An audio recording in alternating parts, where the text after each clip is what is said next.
Broadcasting live from the Capital OTB studios, this is Racing Across America with Seth Merrow.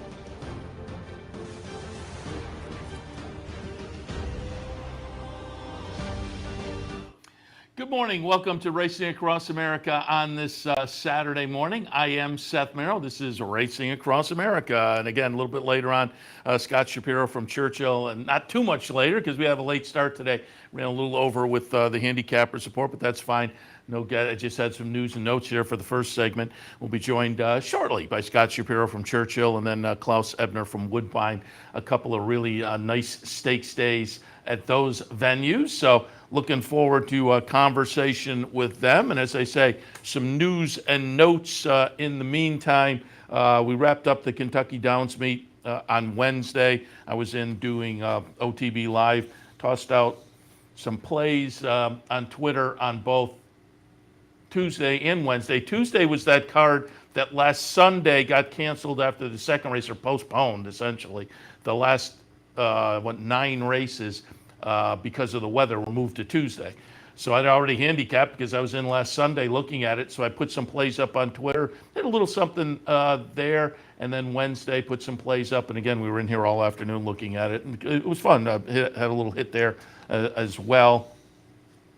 But as I say, it was a fun meet, short meet, really the definition of boutique meet. Lots of big money up, lots of familiar names chasing that big money. And as the meet did wrap up on Wednesday, just did want to update on the leaderboard coming out of Kentucky Downs. Tyler Gaffleone, again, gets back down in Kentucky and jumps right back into it. Tyler Gaffleone had 9 wins to take the honors on the jockey side. Kind of interesting stats for Tyler in that he had 9 wins. He had 17 seconds. So he tops the leaderboard.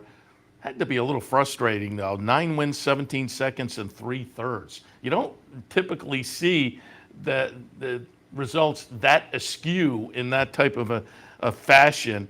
Joel Rosario, for instance, underneath, he ran second, tied second with Gerardo Corrales, both with 7 wins. Gaffleone with 9, Rosario and Corrales with 7. But for instance, Joel Rosario, 7 wins, 4 seconds. He had 9/3, so that's a little askew as well. Corrales is more in line, 7, 3, and 1. Irad Ortiz, 6 wins, winds up 4th. His brother Jose with 5 wins winds up 5th. Julian Lepereau down in 6th, tied with a couple others, Hernandez and Talamo, and Edgar Zayas, each with 4.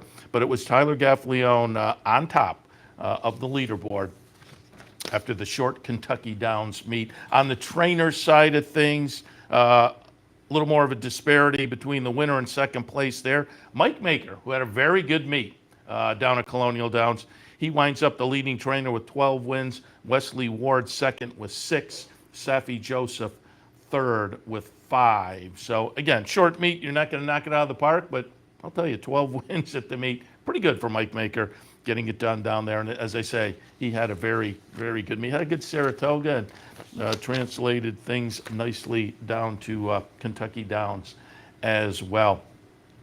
Came out yesterday? What? Yeah, I guess it was yesterday. Marty McGee in the Racing Forum picked up the press release sent out from Churchill Downs that they're tinkering a little bit with the Kentucky Derby and Oaks point system. The most notable thing is points will now go down to a 5th place finisher in points races for the Derby and the Oaks.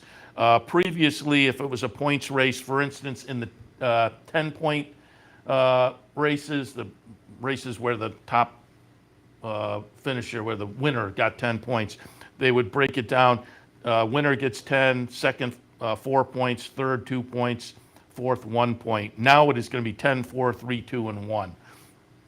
And they're hoping, anticipating that perhaps this is going to generate a little more excitement, maybe a little more folks that'll look at the entry box because you get a chance at points. And again, I gave you the 10-point breakdown. Once you get up to 100 points, then you're talking about 100 for the winner, 42nd, 33rd, 24th, and 10 points if you get 5th. So, a 5th place finish late in the season, if you're looking, hey, I need a little more to maybe feel confident that I'm going to get into the field, maybe that makes those races a little more interesting. So, again,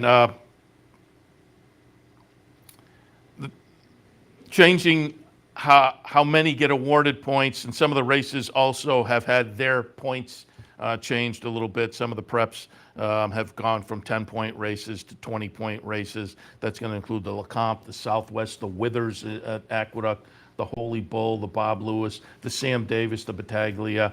So again, little tweak for the Derby and the Oaks point system that could be interesting. I mean, I think the point system itself has been intriguing, has been kind of a good move overall. There are some things I don't like about it. I think it works a little bit against a filly getting into the race, which I think is an interesting side story if that happens and if you have a talented filly. But I think the point system is working against that a little bit. We'll have to see him tweak that up, perhaps. Some other news, Jessica Pfeiffer, who was last year's Eclipse award-winning apprentice, has said she's going to continue riding, but going to explore her options as a racing analyst out, the in-house television at Santa Anita. So maybe we can look for her at Santa Anita. It seems like she'll be kind of behind the scenes and just watching some of the veterans do it, and maybe we'll see her later at the Santa Anita meet. She says, no matter what I do, I will always be on a horse in the afternoons or mornings. 24-year-old, she's the stepdaughter of trainer Phil D'Amato, began riding in the fall of 2020 and rode as an apprentice until last November. And again, earlier this year, she was named as the leading apprentice, which is a funny category because these apprentices can lose their apprentice at different points in the year. And so at that point, you're looking at not full year stats to decide on the apprentice Eclipse order. As an Eclipse voter, I'm always kind of stymied in some of those situations. So a little bit funny. But so far this year, we're pretty deep into the year. She's had 10 wins from 124 mounts for last year's leading apprentice. And I was a little surprised when I read this that she kind of didn't elect to, like a lot of apprentices do.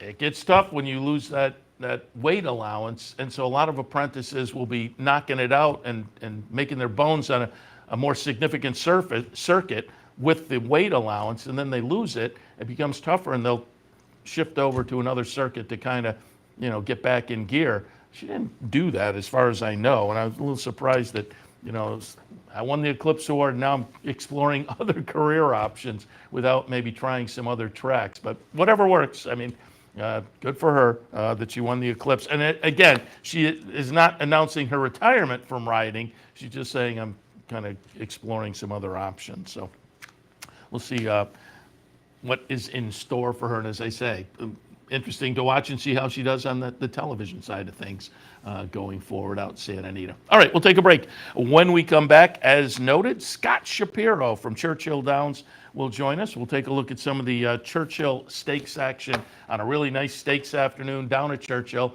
All of that right after this. A little bit later, Klaus Ebner from Woodbine. Stay tuned.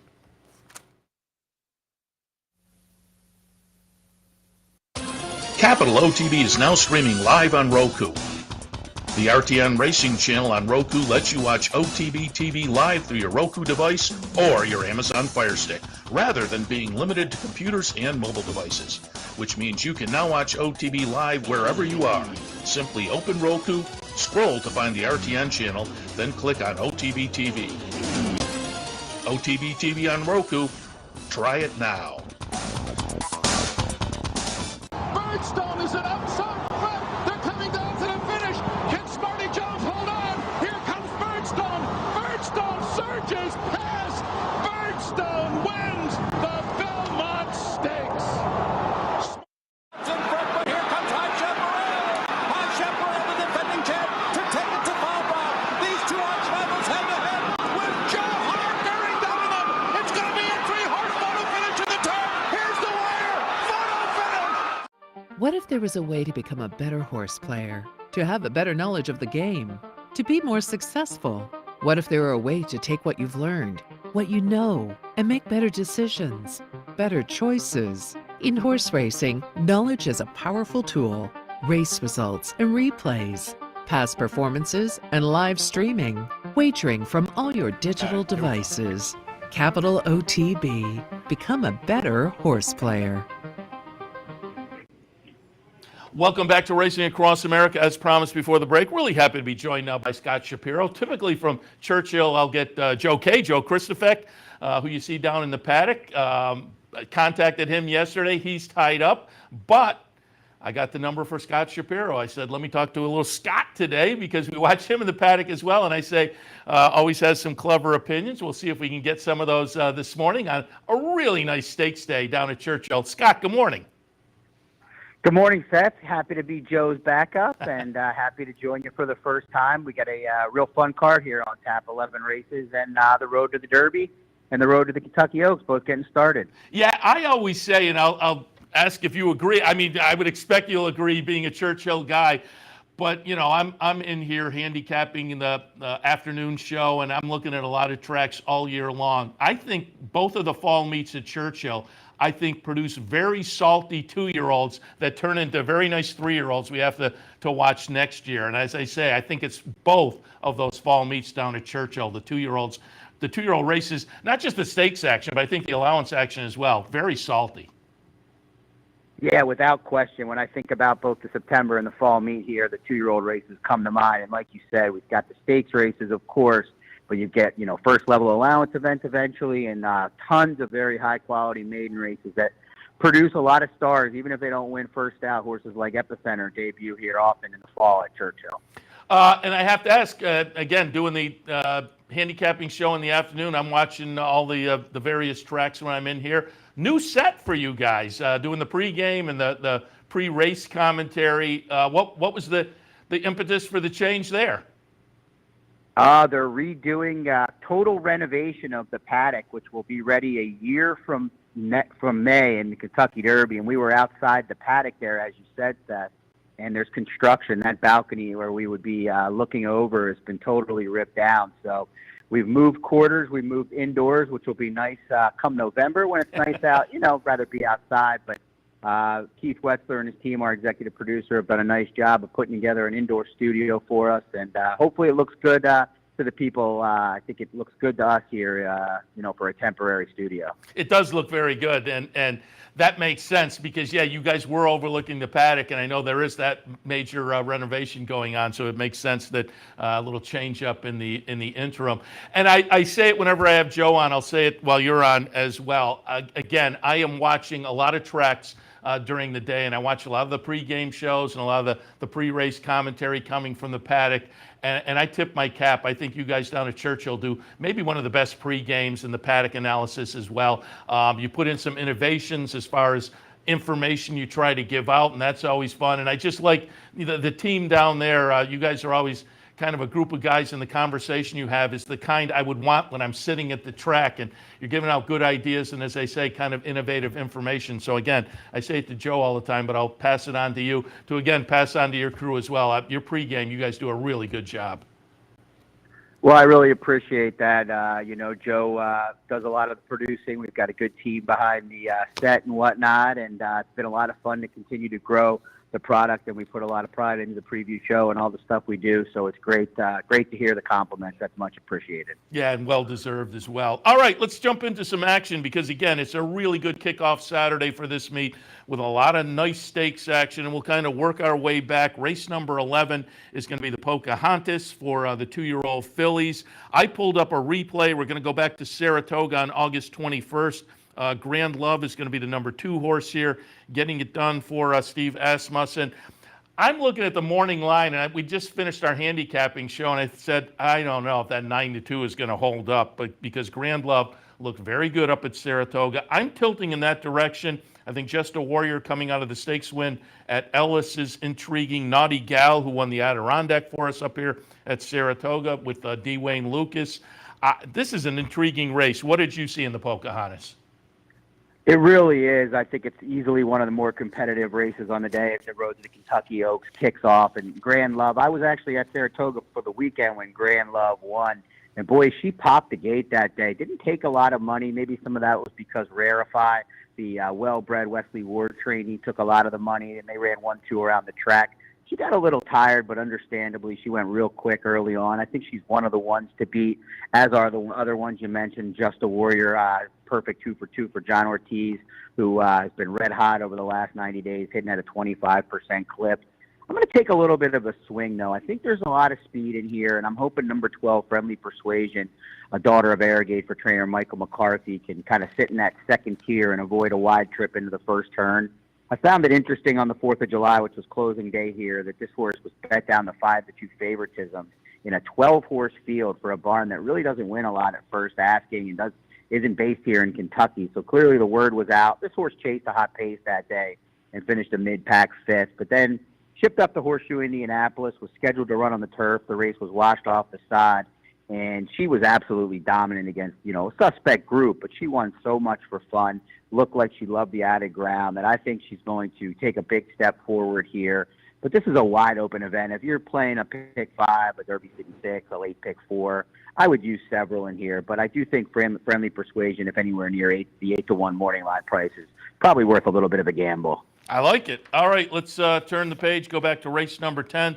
The Louisville Thoroughbred Society, $275,000 up for grabs, 6 furlongs. I'm going to show the Chesapeake from Colonial Downs. And I've been saying for the last week or so, I'm going to be interested to follow these Colonial horses because they ran very well at Kentucky Downs, and interested to see what they do as they go to other venues over the next few weeks. And this one coming in under the finish line first, and people can kind of judge for themselves. Watching the replay, I get it. I get why the horse was taken down, kind of squeezed the horse in the middle here. Necker Island is going to be the number 9 horse. Number 3 is Jalen Journey. Number 6 is Factor It In. So folks can kind of decide for themselves. Despite the DQ, I thought it was a good run from Necker Island. I'm going to tilt in that direction. But Dean Reeves had a great meet up at Saratoga, and part of that was Isolate. So I can't argue with that one being the morning line favorite. Miles Ahead is a little bit intriguing to me. But what are your thoughts in the Louisville Thoroughbred Society? Well, we are on the same side on this one, Seth. I'm with you on Necker Island, and while I could see why they disqualified him, I thought, it could have gone either way. Yeah. I would have been okay with it. It didn't take away from the effort that he put forth, like you said. I mean, I think he showed he was best that day, just grinding out Jalen Journey. And this is a horse that loves Churchill Downs. He's 5 for 12 here, and his trainer, Chris Hartman, in the month of September over the last 5 years, now 21 for 67 for a plus 114.4% ROI. So where I come from, that's pretty good. And if you wager on him, it's even that much better. I think he can kind of sit mid-pack. If they go at it early, he can be well out the back. But if they don't go that fast, which I think they'll go honest but not overly fast in here, he should be able to sit mid-pack. He's got a nose for the wire. He gives it his all just about every time.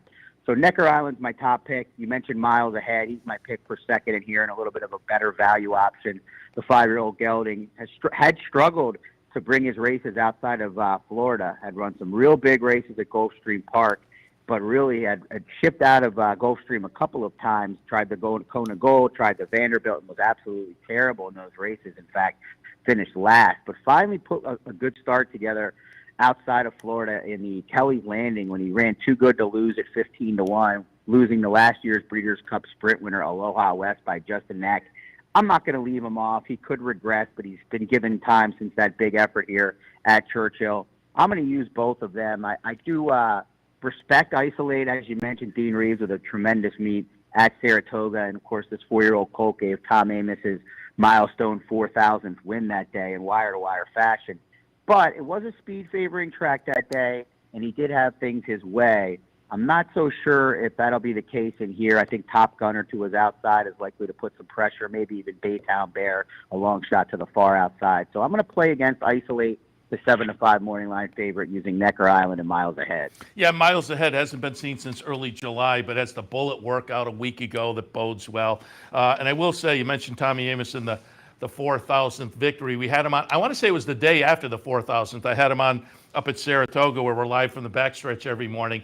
And I asked him, "You remember your first victory?" And if you haven't heard the story, when you see Tom, ask him this story. It's a pretty good story that relates I saw the photo. Yeah, relates to a cheap motel, and he gets a nice parking space out of it with his first victory. So it's worth checking into the story on that one. All right, let's turn one race sooner. We looked at the 2-year-old girls in the Pocahontas. We'll look at the 2-year-old boys in the Iroquois Grade 3 event, $300,000 up for grabs. I'm a homer. I couldn't get past pulling up a replay from Echo again. Echo against the number 5 horse on this replay. A 94 buyer for a 2-year-old at that time of year is pretty solid. It was a big performance. I'm going to tilt in that direction. But again, as a homer, Damon's Mound is interesting. Had Michelle Lovell on with me up at Saratoga. Easy to root for, and 2 for 2 so far. So that one's interesting. But Echo again.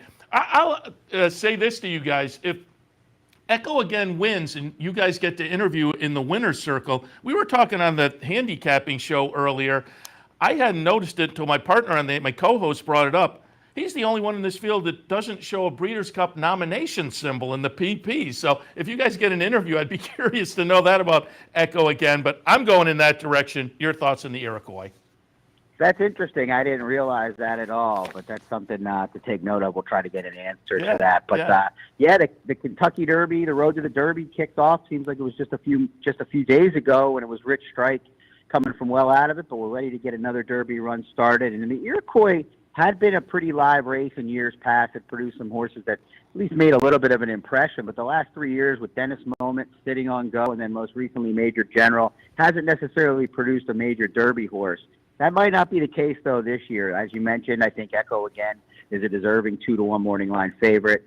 Could not have been more impressive. Was the talk of the town long before that debut on August 20th. Was not only fast, but he was professional. He ran straight and strong the whole way, got out of the gate well. Doesn't look like a horse that'll have any issues getting the added ground. So I made him my top pick as well, Seth, along with you. I do want, easy to root for, like you said, number 3, Damon's Mound, Michelle Lovell. Has done a great job with the Son of Gervin, who has kind of, bucked the pedigree. Not much pedigree for this Florida-bred Son of Gervin, but so far he's done nothing wrong. Now, he did get an absolutely perfect setup and did take advantage of it, but a perfect setup in the Grade 2 Saratoga Special when Gulfport kind of put in a weird run that day, and they went at it on the front end in just a 4-horse field. But hard to knock a horse that's rattled off 2 big wins from off the pace. He's got to prove, like many in here, of course, including Echo again, that he can get the added ground. He's definitely a tough horse to be excited to play against. And then I think number 6, Jace's Road, is going to get a little bit forgotten. You hear Damon's Mound and Echo again as the headliners, but this Son of Quality Road, it cost $510,000 for the Albaugh family stables in West Point. Brad Cox, obviously, very capable, and his horses, whether they win or not at first ask, can usually take a big step forward in their second start. And if he does, he's going to be right in the mix because he ran very well with a stalk and pounce trip from the outside draw at Ellis back on August 6th. So a little more top-heavy, or probably a lot more top-heavy, actually, than the Pocahontas, the female counterpart. But this is a really fun race. Definitely the race I'm looking forward to most today, and not overly creative in it, though. Totally agree. And Jace's Road comes out of Ellis Park, and I talked to you a little bit earlier about how salty the 2-year-old races are, the Churchill, September, and the fall meet. But over the past, I'd go back maybe 5 years, Ellis Park has been really kind of a proving ground for some nice 2-year-olds as well. No doubt about it. It seems like more and more each year. I mean, like you said, it's been going back for a little while, but it seems like more and more each year. Maybe COVID had something to do with it. Some of the top barns, Brad Cox, amongst others, keep their top 2-year-olds or a lot of their top 2-year-olds here instead of sending all the top ones to Saratoga and then, sending the second string or third string to Ellis. They're definitely leaving some good ones behind. And Ellis Park has produced some nice maiden-breaking performances. No, it's been fun to watch over the past few years with those 2-year-olds coming out of Ellis. All right, the Locust Grove race number 8, to me, it's only a field of 6, but to me, this is a real head-scratcher. I landed on Played Hard. Going to look at the August 4th race up at Saratoga. Played Hard's going to be the number 3 horse here. Gutsy nose victory in this one. I land there, not with a lot of confidence, though. En Voutant ran 3rd in this race last year, comes out of a 3rd in a restricted stake up at Saratoga for Ken McPeak. Ken also has Crazy Beautiful. On the class, she's probably the direction to go. You look down the PPs, Malathat, Clairiere, Latruska, so Crazy Beautiful. But off the last few races, I couldn't quite pull the trigger. Class-wise, she may just have the edge in here, though. I wasn't sure which way to go. So again, tepidly, I landed on Played Hard. What are your thoughts on the Locust Grove? Yeah, it is a pretty challenging race despite just a compact group of 6, like you said, and Played Hard, certainly one of the ones to beat. The race she showed on August 4th out of the Wilson Chute was a really big effort when her and Boston Post Road, for Chad Brown, really threw it down. And little bit concerned that she ran maybe too hard that day. Now, She has had 6 weeks. It was a tremendous meet for Phil Bauer. He didn't start a lot of horses at Saratoga, but he did a ton with the ones he started, and this one was one of the winners that he had. I respect Played Hard quite a bit. I think she could be the one to catch in here. I'm definitely going to use her. But En Route just has this affinity for Churchill Downs. She's run some good races elsewhere, but she's run all of her best races here under the Twin Spires. She's 4 for 7. She's never finished off the board in those 7 tries. And this is her second start of the form cycle. She put forth a speed and fade effort at Saratoga in the summer colony on August 19th, when the inside might not have been the place to be that day, and she was inside speed.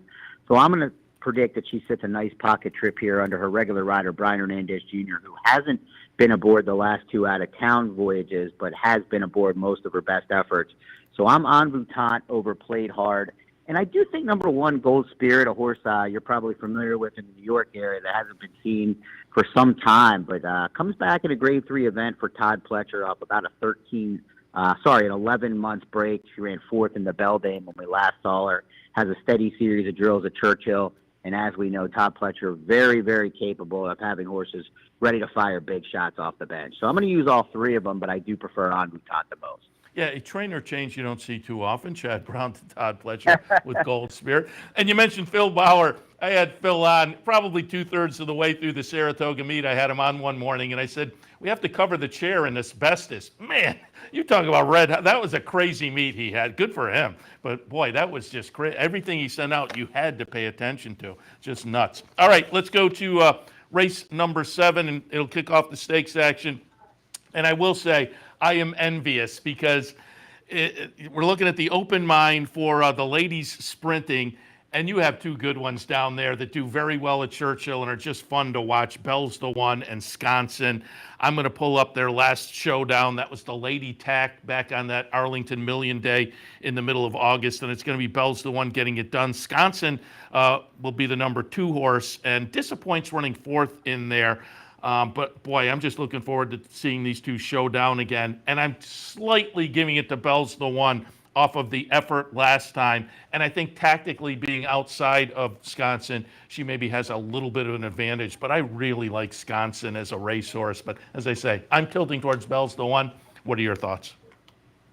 Well, I expect Sconsin to definitely bounce back off that flat effort in the Lady Tack when she finished 4th, beating 2.5 lengths, but just wasn't herself that day as the 4-5 favorite. Bell's the One won that Lady Tack in impressive fashion. Kind of feels like whenever I feel like I have a beat on which one of these is better, the other one beats the one that I thought was in better form.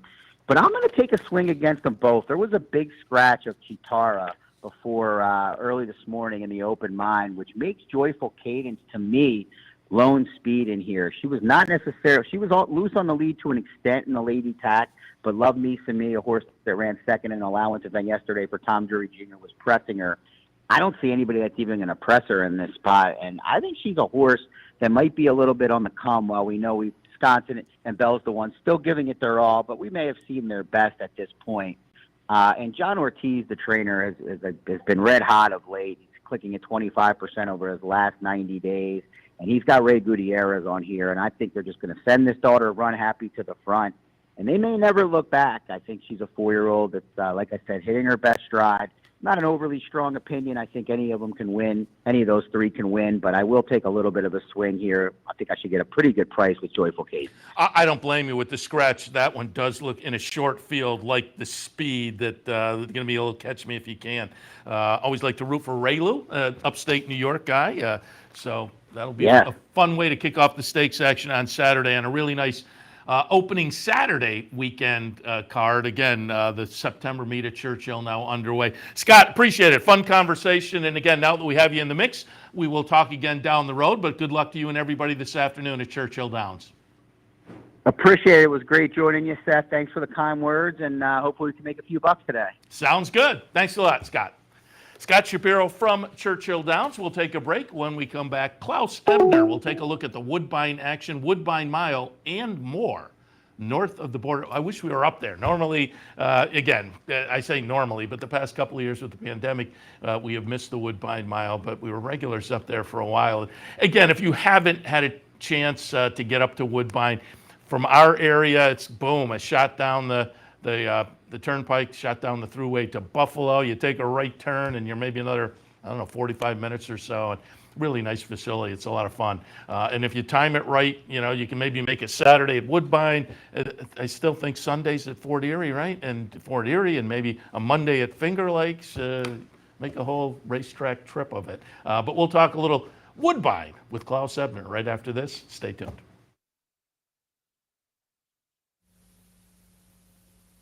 Having trouble finding us? It's actually quite simple. Whether online or on your TV, it's never been easier to watch and wager on championship horse racing with Capital OTB. Simply log on to capitalotbbet.com. There you can watch our morning shows, live stream races, and wager on our state-of-the-art wagering platform. You can also watch from the comfort of your home on Spectrum Cable Channel 1250 or Fios Channel 467, and win more with Capital OTB.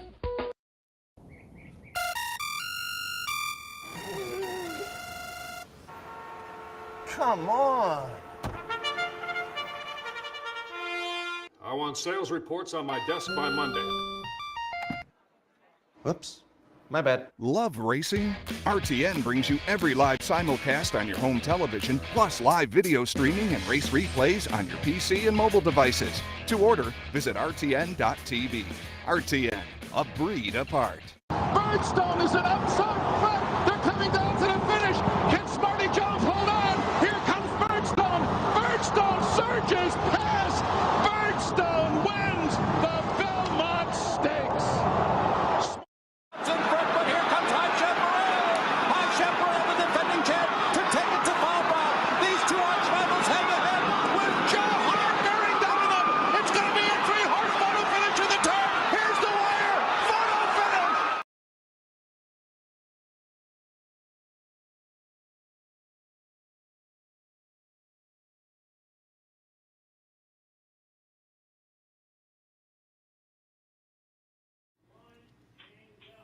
Welcome back to Racing Across America, and this is Racing Across North America this morning, as we will talk a little Woodbine Mile. Nice day, always nice day up at Woodbine, and happy to be joined by our friend up at Woodbine, Klaus Ebner. Klaus, good morning. Morning, Seth. How are you? Very good. And I said it during the handicapping show as I was promoting this show earlier this morning. I said you and I texted back and forth, and you said, man, we miss you guys up here. And I texted back, we miss you, because our trips up there, always a lot of fun. You guys are great. And I touted before the commercial break, people in our area, nice trip just up the thruway, take a right at Buffalo, and you're right there at Woodbine, and it's worth the trip for people to go up. Klaus, I'm curious, though, obviously with a couple of years with the pandemic, that was a problem crossing the border. And I know Canadian protocols seemed a little stricter than ours for a while. But what are things like at the track now as far as, the pandemic? And are things pretty much back to normal at this point? There's still some requirements in regards to, especially vaccination status. So that's still sort of the norm right now.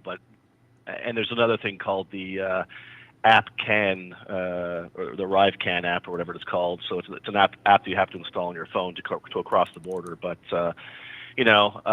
I won't get into the whole political details with that, Seth. But for the most part, I think a lot of things have returned to normal. I know that for us, in terms of masking mandates and then a few of those other things, they have returned to normal. I think the most important part for all of us here at Woodbine is that the government's allowing us to race, and we're getting back to normal. Let's just say that. And I know I was at Saratoga, seeing the great crowds there. I know we spoke briefly when I was there, but it's just great seeing fans back in the stands, if you will, in both sides of the border. Let's say that. So. Yeah, no question about it. And I'll ask you, I don't know if any decision has been made, but is the Queen's Plate going to stay where it is in August, or does the future hold getting back to the early July race date? Yes, so that's actually a great question, and it's actually been part of the whole question as well with, the naming of it. So. Oh, right. I didn't even realize that until that article came out. I didn't even know that was an option. That's intriguing as well. Yeah, so that's the big thing too, is that traditionally the race has been named after the ruling sovereign in the UK. So those that didn't know, from the 1900s through to like the 1950s, well, we actually had 50 years of the race being called the King's Plate, and then once Queen Elizabeth came into power, well, it's been the Queen's Plate for the past 70 plus years, whatever it's been. So it's quite interesting because I'm sure those that were around watching the King's Plate in the 50s will remember that.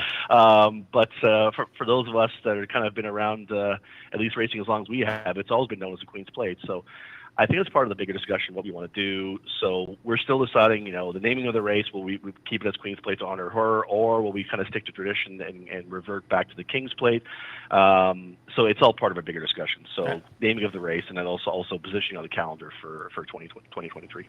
Interesting. We'll keep our eyes on that. Woodbine Mile is right where it's traditionally been, and we'll talk a little that and some of the other stakes in a moment. But before I do that, just wanted to, we've been watching and enjoying the Woodbine racing all season long here on the network, and I wanted to touch on some of the human side of things and get some of your thoughts for folks who are maybe playing the day-to-day action. I pulled up Equibase last night. Mark Tassi having a good meet. I've had Mark sitting next to me up at Saratoga about 3 weeks ago or so, and we talked a little bit of his Woodbine. Really, from the beginning of the meet, he's been doing very well, and he's in the lead with 77 wins. Kevin Attard, 59. Marty Drexler at 37. And on the jockey side of things, Kimura with a nice lead, 91 wins over Hernandez, 74. Justin Sainz, 67. Emma Jane Wilson sitting in fourth with 47. Give us some of your thoughts on the jockeys and trainers so far at the meet. Yeah, so it's been quite interesting, especially if you look at some of the typical combinations. So in the past, at least the past year prior to him getting injured, you'd see a lot of the combinations of Kimura and Cassie. So you'd still see Cassie kind of going to Patrick Husbands occasionally here and there. But, as kind of Kimura got into that, when he was doing well, he kind of got into that, taking over some of Husband's rides. And then now, after Kimura got injured, you're seeing Sahin Savachi actually pick up a lot of Cassie mounts as well. So it's interesting. So in the past, you kind of would see that combination typically of Cassie and Husbands kind of rooted in our racing up here at Woodbine. But now, as Patrick's kind of got older, Cassie started to spread that out. He went with Kimura for quite a while last year. Then again, Kimura was injured up until the week before Queen's Plate. And then now you've seen a lot of him, Cassie sort of spreading the wealth, if you will. So you see the likes of, like I said, Savahi riding a lot of his horses. You also see Declan Carroll also getting on a lot of mounts for Cassie. And I'm sure that has to do with the fact that, Cassie's assistant trainer is his dad. So, I'm sure that helps out things in regards to Declan Carroll getting some rides on Cassie mounts. And again, nothing against Declan Carroll as a rider. He's a very good rider. But, I'm sure that can help out things in terms of the politics. Nothing wrong with a little nepotism in the world. And I'm also, not at all. No. As I'm looking down the list, sitting at number 6, Antonio Gallardo, who I'm a big Tampa guy in the wintertime, and he's down there. Is this his first season up at Woodbine? It's actually his second season, I think. Okay. So he has been up here for a couple of seasons now, applying his trade. And yeah, we have seen a few of the American riders come up. So I know Esjuan Flores came up. I believe he was a California rider before. So, and as I mentioned, Declan Carroll. So yeah, there have been a few sort of U.S. transplants come up, trying to make a name for themselves. And one interesting rider, and again, this is one to kind of keep your eye on, if you will. That's a young up-and-coming rider. He's only 16 years old, but he's kind of making a name for himself already, and that's Slade Jones. So Slade Jones is a 16-year-old kid. If you see him in person, he's almost like, for those of you that kind of saw Joseph O'Brien when he was riding, very same sort of thing, where he's like, he's almost like 5'10", but he's like a gangly 5'10". Hasn't grown into his body. He's just a bone rack. I'm not trying to make fun of the guy, but he's just a really skinny guy. But he's riding the lights out at Woodbine. He had 3 winners on the inner yesterday, so we had 3 races on the inner turf, and he won all 3 yesterday. I think he's on another horse on the inner turf in the first race today. But with that race, just to note, he is on the 9 horse, and the outside posts for the inner haven't been as great this year. Post 1 and 2 were really doing well. But again, I think he's a rider you can kind of focus on, and he'll bring you home some prices, that's for sure. Yeah, sitting number 8 in the standings, so good to know. All right, let's get some opinions on some of the stakes action this afternoon, and we'll kind of work our way backwards. We'll start with the Natalma. That's race number 10, scheduled to go off a little after 6 o'clock tonight. Natalma, Grade 1, mile on the grass. I pulled up a replay here. I'm going to look at G. Laurie, going back to a maiden special debut effort at Colonial Downs for Graham Motion. Pretty good-looking win for this one in the career debut. Going to be the number 7 horse on the replay here. I tilted in that direction. I thought Wickenheiser playable coming out of a 5th place finish in the Catch a Glimpse, but I thought the race, the Maiden Breaker 2 back, this is kind of a come from the clouds horse off a couple of sprints stretching out. Wickenheiser also a little bit interesting. Cairo Consort off the win last time in the Catch a Glimpse. This is an interesting race. These 3 attract my attention. I could point to another 1 or 2, but what were your thoughts on the Natalma? Yeah, for me, I was just basically like you mentioned that Catch a Glimpse race. So for me, the one coming out of that I really liked it was Adora. Adora, we talked about the Cassie Husbands combinations. Well, here you go. Here's Adora. She's bred by Samson Farms, who those who don't know is one of the leading owners and breeders here in Canada. This one sold for $450,000. So by Tracy Farmer, bought by Tracy Farmer. So throw stuff off the shelf for this one. Really bred to get the distance and quality breed, but by intimation out of a Speightstown mare. Closed last time out after having a bit of a wide trip. In my opinion, I just think this one for me looks like the horse on the improve. Cairo Consort, won that race. I thought, with ease, but I'm just not sold with the connections there with Cairo Consort. Again, nothing against Nathan Squires and Gallardo, but I don't know. For me, that was the horse I wanted out of that race in terms of Adora. So I'm looking more at Adora. So more of those horses coming out of there. I do. You mentioned G. Laurie. That's another one I'm looking at as well. I just think that's Graham Motion does very well up here, so he knows horses that fit Woodbine. So he's not going to bring a horse that's not adept to this track. So I think, like you mentioned, G. Laurie, he looked very, very good in that maiden special weight effort at Colonial. So yeah, and most are coming out. Those are 2. Most are coming out of sprints. G. Laurie, that Maiden Breaker, which is tough to do to begin with. Maiden Breaker and debut at a mile and 16. So I thought he was interesting. Adora is interesting because Mark Cassie off the Maiden Breaker up at Woodbine, and as I say, early in the meet, he was doing very well with his 2-year-olds. He went right to the Schuylerville and tested that one on the dirt. Didn't fare very well, but getting back to the turf and the Catch a Glimpse. Yeah, so Adora is one that I didn't use in my mix, but now that you're talking about it, I may have to revise that as I look again. Woodbine Mile, just prior to that, it'll go off a little after 5:30.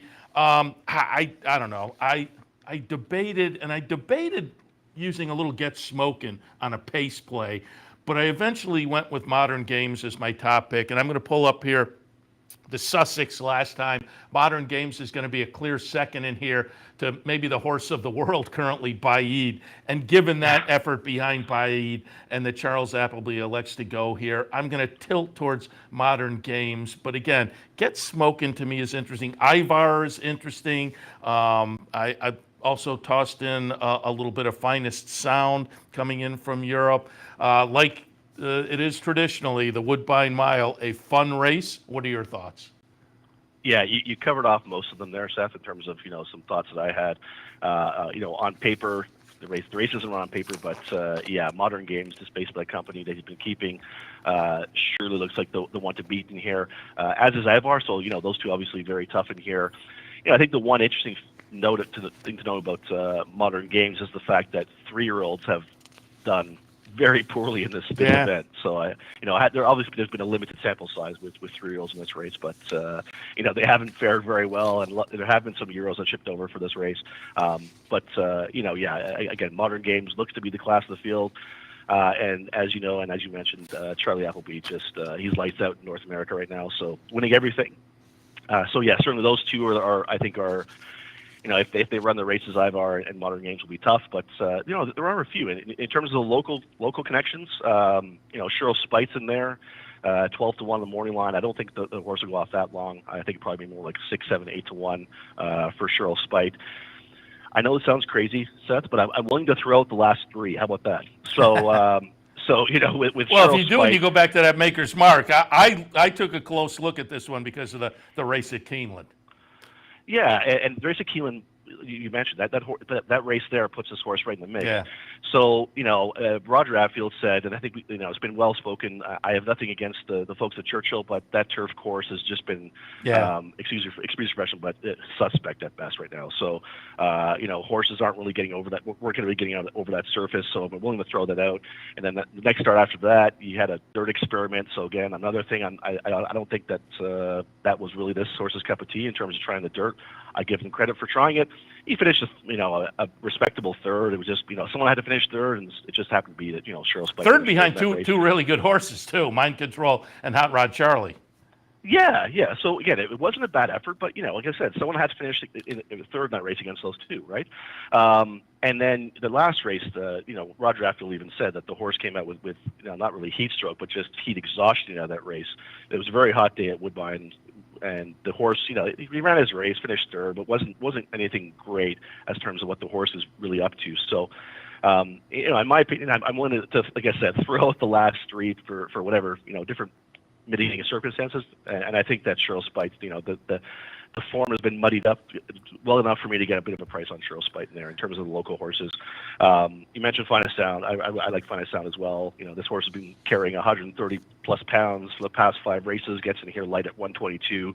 And one thing of note, for those who don't know, is that Andrea Atseni, the jockey, he's a killer at Woodbine with Euros. So he's won the EP Taylor, he's won the International, he's won numerous races at Woodbine, and even with some of the longer price horses too. So be very careful. He knows the course very well, rides it very well.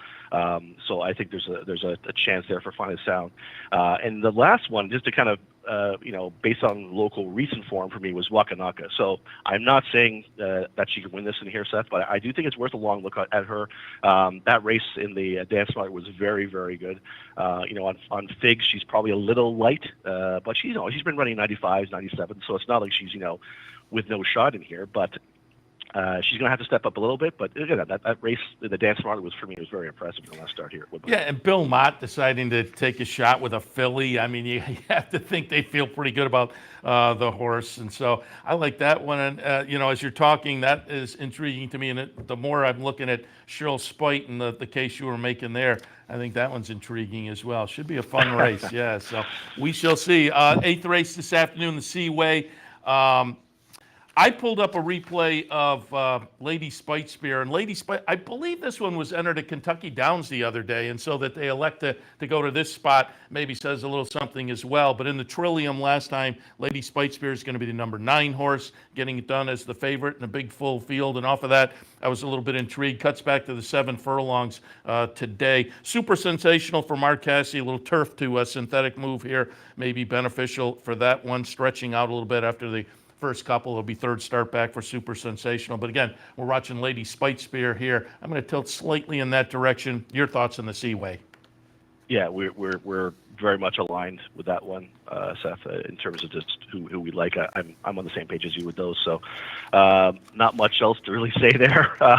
One horse I was looking at a little bit was just, I don't think they work with, but I think as a shot is Dreaming of Drew in this race here.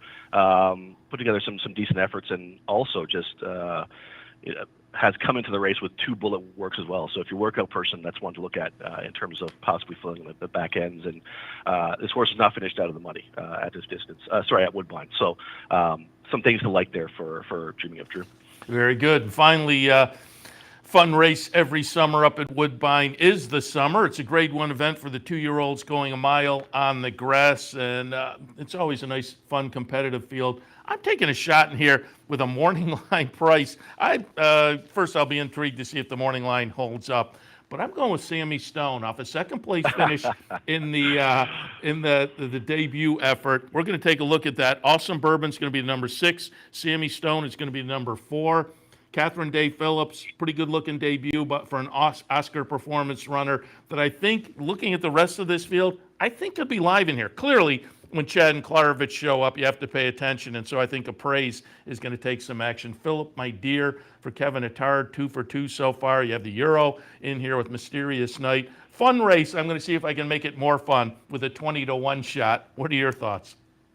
That's why I started laughing as soon as you said Sammy Stone, because that's exactly who I had a feeling. I had a feeling. Very good. Which maybe doesn't bode well for the 20-1. I don't know if I don't know if it's good or bad or we're both on the same horse here, but yeah, I'm also on the Sammy Stone bandwagon with you. Catherine Day Phillips, who we both are big fans of. Seth sends this one out. She doesn't do that well with 2-year-olds, but yeah, in going back to that maiden effort, this horse was really coming on strong late. And to me, there's no real world beaters with big figures in this race, right? So, yes, I know that Mysterious Night will take some money for Appleby, and that's understandable just because, his record here and record in North America. So I think, Mysterious Night could be a beast in the making here. But again, I'm willing to take a shot as you are and see what Sammy Stone can do. And then, of the other locals, one I was looking at was just Philip, my dear, impressive as last in the Soaring Free. So, of the two horses, I'm probably looking at those two as well as Mysterious Night. Yeah, I think it could be a kind of fun. But as they say, maybe that we're both on that one does not bode well for the 21. This looked kind of generous to me to begin with, but now I'm intrigued to see where the betting public does go. And as you say, there's no world beaters because, again, Chad and Klarovich always will take some action. But I don't think Appraise is one of their it's one of the standouts from that team. So it's going to be fun to see how that one shakes out when they load into the gate, how the odds play out. But again, a really nice stakes day up at Woodbine, highlighted, of course, by the Woodbine Mile. And you guys always do a great job. So we'll be watching and wishing you well. And Klaus, before we leave, I always like to catch up with you because I know you were an owner on the harness side of things. And again, you drove by the set. You and Keith zipped by the set one morning when we were on TV and we had a chance to talk briefly. That evening, you had a horse going at Saratoga Harness. So A, I wonder how that horse did. And B, do we have anything in the windshield here that we can be looking at either right here at Saratoga or you got something coming up at Mohawk? So I do have actually a 3-year-old trotter that's doing very well right now. His horse's name is Resolute Bay. So he did win a grassroots stakes race at Mohawk last week on Tuesday. I actually did the Fort Erie Prince of Wales Mohawk double that night, so it was great. Nice. Makes for a nice long day, but it was good. It paid off in the end, especially when you win a stakes race. So, of all the horses I own, Resolute Bay, he's an improving 3-year-old trotter. He's going to the semifinals next Tuesday or maybe Thursday or Friday. I have to see what the date is of the race, but certainly hope he can make it 4 for 4 on the year so far. So yeah, we'll see how he does, and as long as they keep paying the checks, they're doing good for me. So. Excellent. All right, we'll take a look for that one coming up next week. I will tout that on the air for folks and people to take a look at. Klaus, as always, a lot of fun to talk to you again. We miss being up there, but we wish you and everybody a great afternoon up at Woodbine, and we will talk again. Thanks very much, Seth. Have a great day. Appreciate it. Klaus Ebner from Woodbine. Again, really nice card up there. We talked with Scott Shapiroall, great card today at Churchill Downs. And again, it's a really nice card also at Belmont this afternoon as well with some stakes action down there worth paying attention to. Jockey Club Derby and the Jockey Club Oaks Invitational. Should be a lot of fun all around the horn today, and we'll cover a lot of it on OTB Live, which will kick off in probably about an hour and a half or so. We'll get to a lot of that action here. Otherwise, I will wrap things up. One of the pieces of news I had earlier, maybe I'll save it for tomorrow because I had a few other pieces, but I can save some of those for tomorrow. We are running late, so I'll wrap it up for this Racing Across America for this morning. Again, appreciate Klaus, appreciate Scott Shapiroall stopping by to give thoughts Churchill and Woodbine. And as I say, we'll be looking at those, Belmont, and much, much more here on the network this afternoon. OTB Live in just about an hour and a half or so. So thanks for tuning in. We'll see you then.